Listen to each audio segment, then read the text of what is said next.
হ্যাঁ বল। হ্যালো ভাই। হ্যাঁ চল, আজকে আমরা পার্টি করব সবাই মিলে।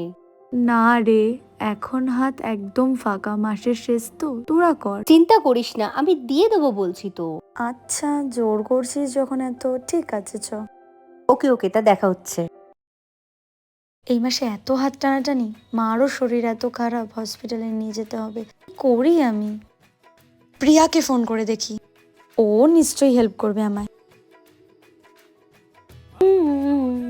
রেডি হয়ে গেছি আমি এবার। হ্যালো।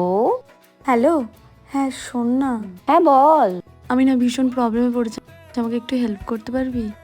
আরে মার শরীর এখন ভীষণ খারাপ, আর এই মাসের শেষ, আমার হাত একদম ফাঁকা। আমাকে কিছু ধার দিতে পারবি? আমি নেক্সট মাসেই তোকে শোধ করে দেবো। টাকা? না রে, আমার নিজেরই এই মাসে পুরো হাত খালি, আমার নিজের কাছেই একদম পয়সা নেই রে। থাকলে আমি তোকে অবশ্যই হেল্প করতাম রে। আমি নিজেই কোথাও যেতে পারছি না, বাড়িতে বসে আছি। হবে না? তুই অন্য কারোর থেকে ম্যানেজ করে নে। আচ্ছা। Okay bye. টাকা যেন গাছে ফলে, চাইলেই পেয়ে যাবে, কি মনে করে কি জানি। যাই পার্টিতে যাই। কি করব আমি? যখন তুমি বিপদে পড়বে, তখন তোমার সব থেকে কাছের বন্ধুটাও মুখ ফিরিয়ে নেবে।